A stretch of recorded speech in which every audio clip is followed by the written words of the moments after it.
It's been over a decade since Gonzaga played in Pullman, and Beasley Coliseum is going to be rocking tonight. Can the Zags tune out the noise and pick up a much-needed victory?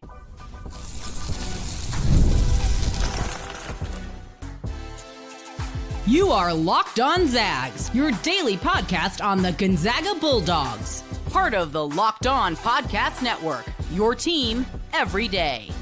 What is going on, y'all? Happy Wednesday, and welcome into the Locked On Zags podcast, part of the Locked On Podcast Network, your team every day. I'm your host and longtime Gonzaga podcaster, Andy Patton, here to bring you news and updates on all things Zag athletics.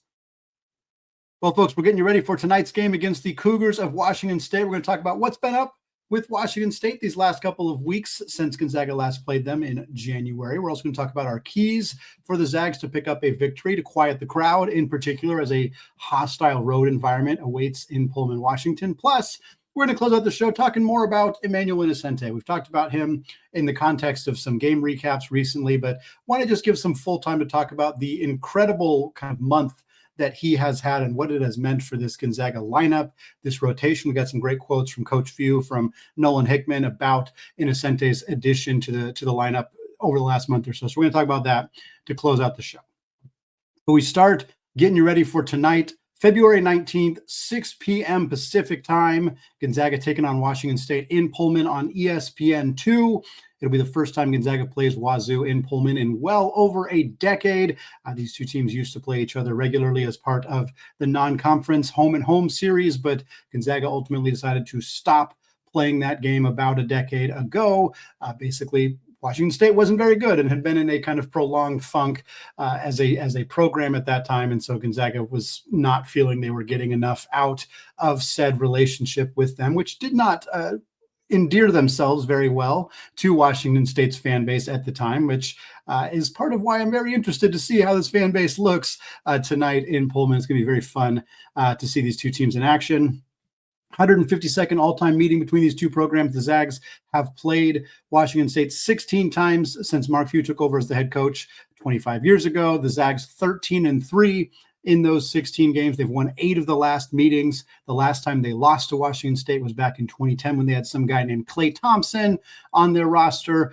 This game will be a quad 2 opportunity for Gonzaga. They closed the season with 3 straight quad 1 opportunities as of now, with their home game against St. Mary's on Saturday, and then their 2 road games next week at Santa Clara and then against San Francisco at the Chase Center, which will count as a road game for Gonzaga. So this is their quote-unquote easiest game remaining, if you believe in the quad metrics, but a road game against a team that is going to be very motivated to try to take down Gonzaga with the crowd behind them is certainly going to make things interesting. Now, the Zags won this game back on January 11th in Spokane, 88-75 was the final score there. Graham Ike, monster game for him, 21 points, 8 of 11 shooting. Nolan Hickman had a great game as well, 19 points, 7 of 10, including 5 of 8 from 3. The Zags, as a team, 10 of 21, about 47.5% from 3. Meanwhile, Washington State had 16 turnovers. And since then, this WSU team has just not been very good. They are not even they were expected to be in the top 3-4 in the WCC. They're not even in the top half of the conference right now. They're below 500. Since that game against Gonzaga, WSU has gone 3-6. Their wins have been over San Diego, Portland, and Pepperdine. For the most part, their losses are not too bad. Santa Clara, fine. St. Mary's twice, fine. Pacific, that's not so fine. San Francisco and Oregon State being the other ones, but this team got swept by Pacific this year.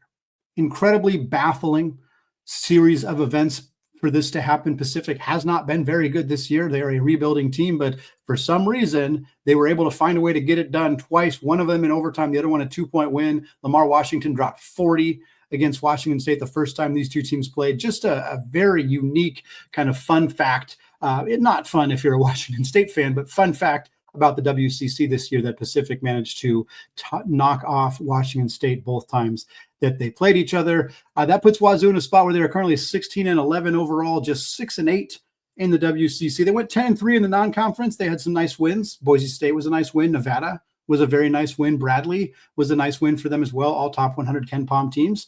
Their only losses, they lost at UW, not a great loss, but a rivalry, so understandable. They lost to another Big Ten team in Iowa. They lost to SMU, who looks like they're on the right side of the bubble at this point. So no terrible losses in the non-conference, but injuries have just ravaged this team getting into conference play. Cedric Howard only played 6 games before he went down with a season-ending injury. They missed Isaiah Watts for about 10 games. They had multiple other players who only played 4 or 5 games before going down with season-ending injuries.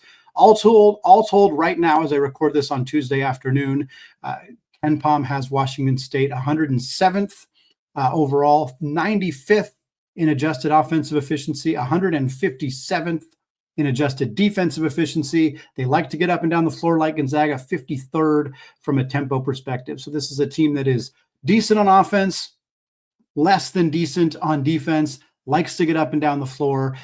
They, like we said, the injuries have really hurt this team from a continuity perspective. Again, it was a new roster, but they did bring in a handful of players.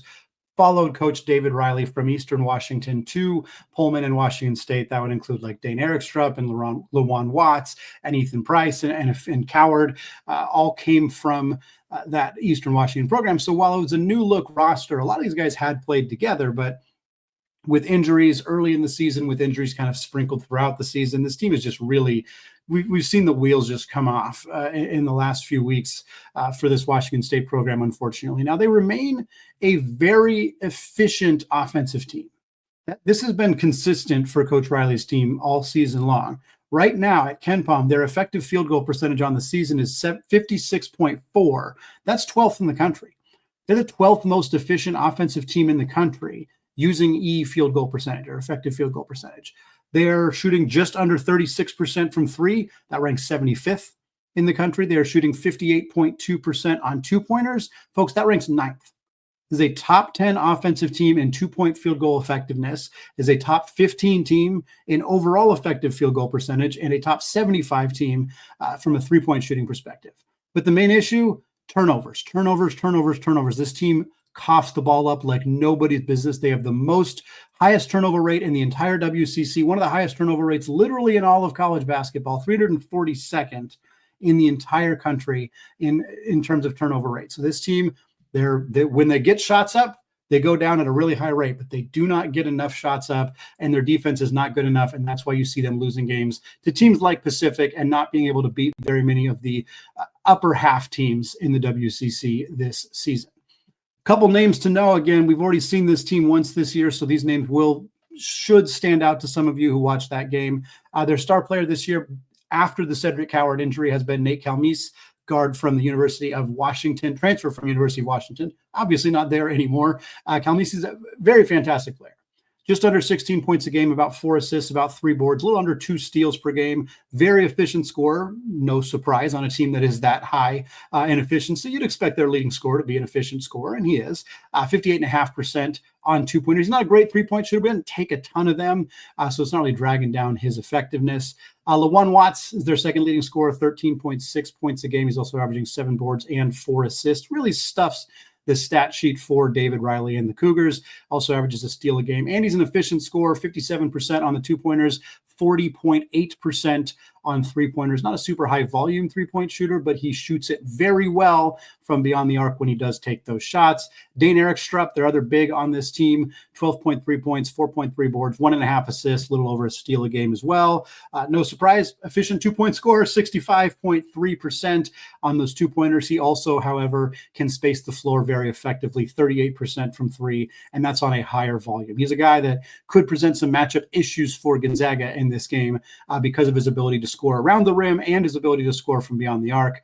That's the kind of matchup that could present some issues depending how Gonzaga chooses to defend this team in this game. And that's what we're going to talk about.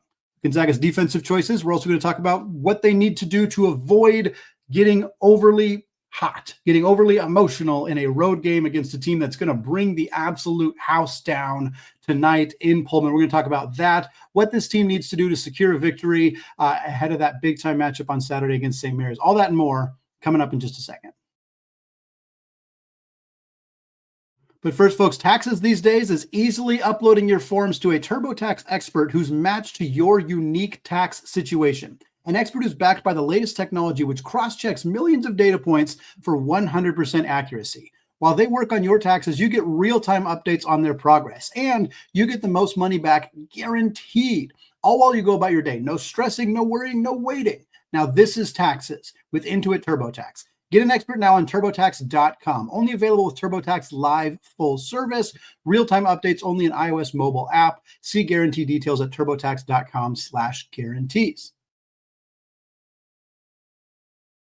All right, folks, segment 2, still Andy Patton, still Locked On Zags podcast, still getting you ready for tonight's battle between Gonzaga and Washington State, the Beasley Coliseum in Pullman, Washington.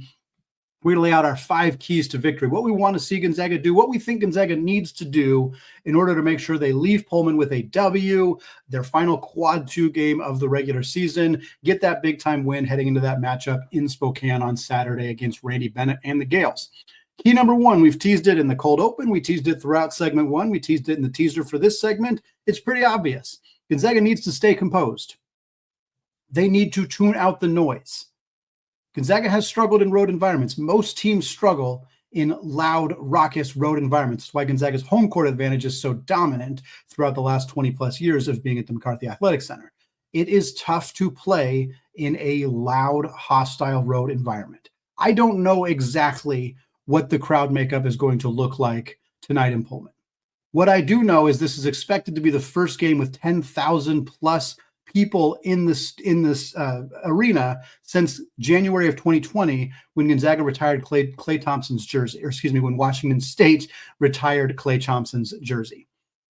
This is expected to be the biggest crowd since then, since pre-COVID. Again, a lot of those people will be Gonzaga fans. I expected a fairly large contingent of Gonzaga fans in Corvallis, and it was 95% Oregon State fans, and Gonzaga's composure fell apart down the stretch, and they lost that game. Obviously, there are more Gonzaga fans who are going to get tickets to Pullman than there are to Corvallis. I think that's a very reasonable assessment. But the idea that Washington State fans aren't going to show up for this game is, I think, misleading.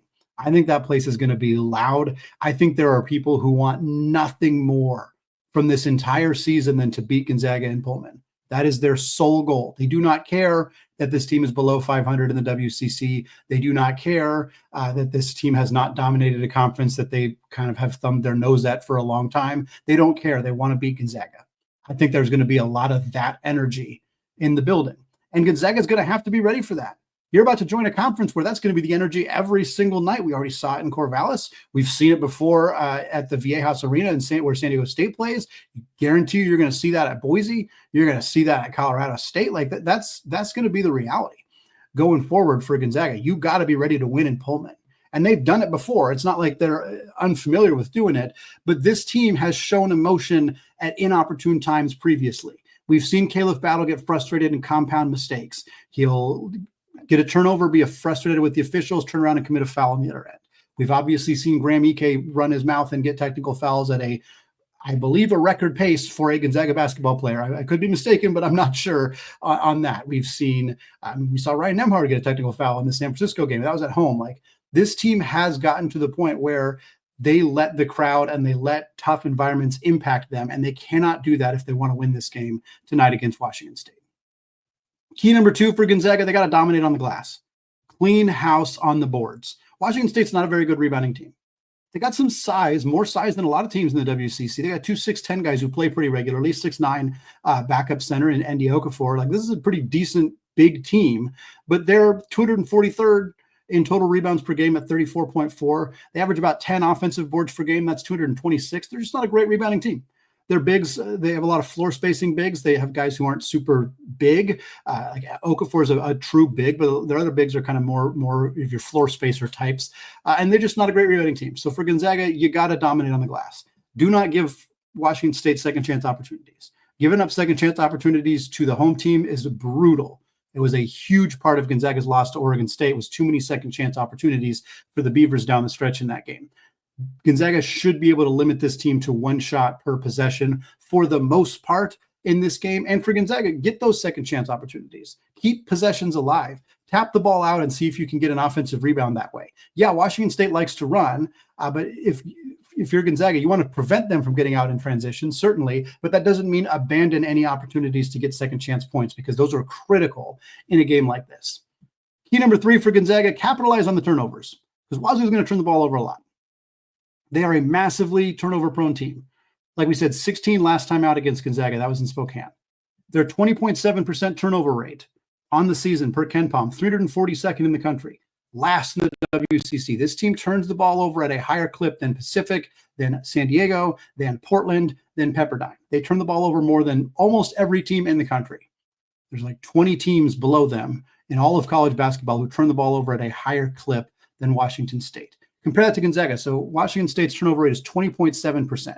Gonzaga's is 13.4%, which for the record is 8th in the country and 1st in the WCC, whereas Washington State 342nd in the country and last in the WCC.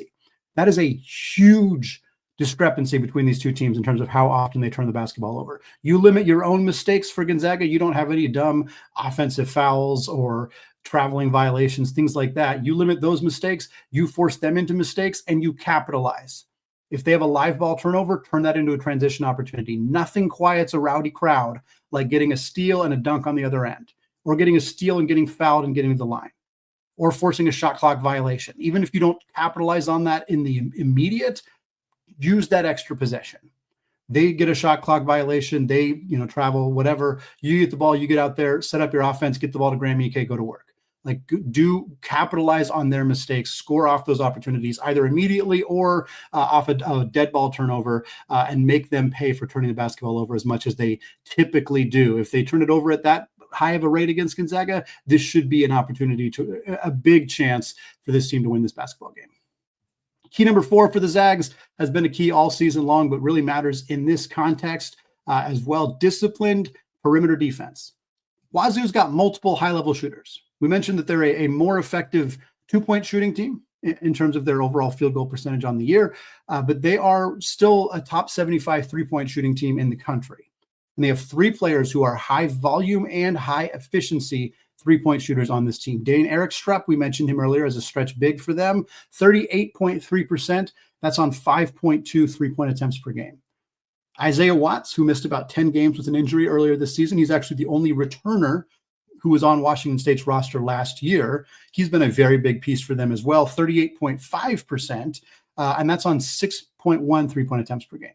So Eric Strupp shoots 38% on 5 attempts per game. Watts shoots 38% on 6 attempts per game. Ethan Price, another transfer from Eastern Washington who followed Coach Riley to Pullman, 37.5% on 4 attempts per game.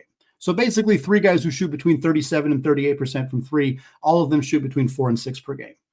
That is, potentially 12 to 15 three-point attempts by these 3 guys alone. And if they shoot at 40% or 38% like they are doing on average, that's a lot of points scored against Gonzaga. They're going to have to limit the touches for those guys, limit the opportunities. This is a big chance for Emmanuel Innocenti to prove his value against a very good athletic team. We're going to talk a lot about Emmanuel Innocenti in the final segment of the show, so we won't get into it too much here, but his defense is going to be critically valuable in terms of limiting drivers, limiting penetration, and from there, the subsequent penetration, being able to kick it out to a relocating three-point shooter who gets an open look. If Gonzaga's given up too many of those in this game, they're going to lose. Like it's been an issue for them throughout the season. It has been an issue they have seemed to really clamp down on in the last few weeks, which gives a ton of optimism. But on the road, if this Washington State team gets hot from 3 and they're finding their shooters and they're able to penetrate and kick out and Gonzaga's defenders are a step slow, it's going to look like the Santa Clara game. And that is everybody's nightmare situation in their only quad 2 game remaining this season. Make them make tough shots. Stay disciplined. Stay in front of your guy. Make them shoot it over you. If Washington State makes a bunch of hotly contested threes, sometimes you just tip your cap. But the last thing you can do is give them opportunities to get momentum, open three-pointers when you're a step slow defending them. Key number 5, feed the big fella.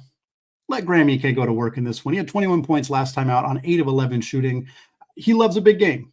Nobody on this team loves a big game quite like Graham Ike. We've talked about the lack of clutch players on this team and that kind of just like dog mentality late in games, and it has been an issue. Unquestionably, it has been an issue for Gonzaga this year. And while Graham Ike has had his struggles, particularly in the first month of the season, particularly with some hot-headedness later in the season, even when his play has gotten better, Graham Ike loves a big game. He had 28 against Kentucky. He had 20 in the second half against San Diego State on the road. He had a huge game against Oregon State in Corvallis. He has played well in tough environments. He has played well against good teams. He has played well in situations where Gonzaga's really needed him to. Wazoo didn't prove they're capable of handling him last time, so why would they be able to do it again this time? And if they do something different, if they flood him or double, triple him as soon as he gets the ball, try something else. Try a pick and roll with him. Let him get going to the rim that way. Like, let Braden Huff get going. He had 10 off the bench in this game last time. Huff has struggled historically in road environments. This is a good test for him to be able to potentially come in and play well in this game. Gonzaga could really use a situation where Washington State's dealing with 40 minutes of high-level big production between Ike and Huff combined.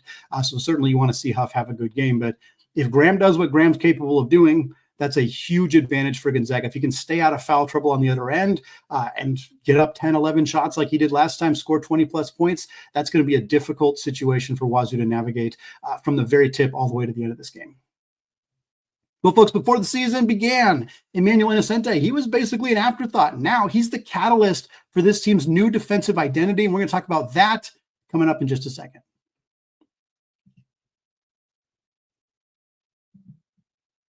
All right, folks, segment 3 is still Andy Patton, still Locked On Zags podcast, and we're moving away from our preview of tonight's game between Gonzaga and Washington State to instead talk about one of the best stories that we have seen developing throughout this Gonzaga basketball season. It has not been a great season of narratives for the Gonzaga Bulldogs. As somebody who follows the team and talks about them for 30-plus minutes on a daily basis, I am pretty well in tuned to what the narratives have been around this team this season. Most of them have been negative. Justifiably. Not saying that it is a bad thing necessarily, just the narratives have been that the opponents Gonzaga played have not lived up to their own expectations, which has hurt their strength of schedule. Their narratives have been that this team cannot close out a close game, the lack of a dog mentality. The narratives have been around this team's defensive issues. You know what all the narratives have been. We talked about a big one on the show earlier this week, the difference between how the metrics perceive this team versus how the eye test and the overall actual body of work represents this team. That's been a big conversation throughout the year as well. But the best thing that has happened this year on the court has been the sudden and meteoric rise of Emmanuel Innocenti from a player completely brought into this team as an afterthought, not considered somebody who would contribute this season really at all, maybe next season kind of thing, to being one of the most important players on the roster. And in fact, at the WCC Media Days back in October, when we spoke to Mark Few, myself and Zach Farmer as part of the unofficial WCC Hoops podcast, I talked to Mark Few about Emmanuel Innocenti, and he mentioned that they had considered redshirting him, and he didn't specifically say that it was pre-Steel Venters, although I got the sense that he was saying like, oh, and then, you know, we were suddenly in a position where we weren't going to redshirt him, which I have a feeling was regarding Steel Venters' injury. But they recruited Innocenti in the transfer portal and convinced him to come to Spokane with the idea that there's a possibility he redshirts. And instead he gets to be that kind of dreaded ninth spot in the rotation. And I say in the rotation, it's not. The Gonzaga plays 8 people. Mark Few's almost always played 8 people. Sometimes it's 7, sometimes very infrequently it's 9, but most of the time it's 8. And Emmanuel Innocenti was 9th. And here's what 9th looks like. The first 17 games of Emmanuel Innocenti's college career at Gonzaga, he averaged exactly 5 minutes a game. So he didn't play in all of Gonzaga's games. This is just among the first 17 that he did play in. 5 minutes per game, 0.9 points, 0.9 rebounds, 0.5 assists. He was 6 of 14 from the field and 2 of 7 from 3. Most of those minutes were garbage time. He had occasional opportunities where he would play like the last minute of the first half, basically just to avoid somebody picking up a foul. He played a little bit against UCLA late in the game. He had a clutch 3 in that game and then took what should have been at least looked at as a flagrant foul on a late drive. But he didn't play a lot of minutes outside of garbage time or just like a spot minute here or there until Gonzaga went to Portland to play the Pilots. And in that game, Emmanuel Innocenti started. He started that game. He started the next 2 games for Gonzaga. And then he was pushed back to the bench, but his playing time dramatically increased from that point forward. In his last 7 games for Gonzaga, Emmanuel Innocenti is averaging 22 minutes per game, 4 times as many minutes as he was playing in the first 17 games of the year. And the numbers don't pop 3.3 points per game, 3.0 rebounds, 1.9 assists, 1.3 steals. But he is so effective at doing what he is asked to do. For starters, in that 7-game stretch, Innocenti has 13 assists and 1 turnover. He takes great care of the basketball. He's not a scorer, but he is a plus offensively because he is, as Mark Few described him and as Ryan Nembhard described him, a ball mover. That is the terminology they used. He doesn't hold on to the basketball. He doesn't take a lot of dribbles. He doesn't create his own shot. He moves the basketball around. He does it effectively. He doesn't turn it over, but he moves the ball around. And defensively, he's been absolutely fantastic. In that 7-game stretch, Innocenti is 5 of 17 from 3, which is not great, but it's 3 of 4 in his last 2 games. So he was a bit of a shooting slump and has come around lately, making, like we said, 3 of his last 4 in those 2 games. And we've just, here, let me just say what Mark Few said about Emmanuel Innocenti, because I think he sums it up extremely well. This was a quote pulled from Gonzaga Nation, Sports Illustrated site, after the game against Pepperdine. This is from the post-game press conference. Mark Few said, quote, "He's been really, really good for us this last month. I mean, his plus minus has just been off the charts. He makes our defense so much better when he's out there, but our offensive efficiency has climbed when he's out there too. He's just a ball mover and gets us extra possessions. He's really rounding into a good player and really helping us when he's out on the floor." Nolan Hickman chimed in, said, quote, "He's been big. I think for the guards in general, it's been big for him to come in and give us great minutes, give us good energy on the defensive end just to get everybody else going. I think that's huge for us, and it's much needed, especially around this time of year." And I think that's a good point by Nolan. I think you hit a bit of a lull in the season. This is not uncommon in mid-February.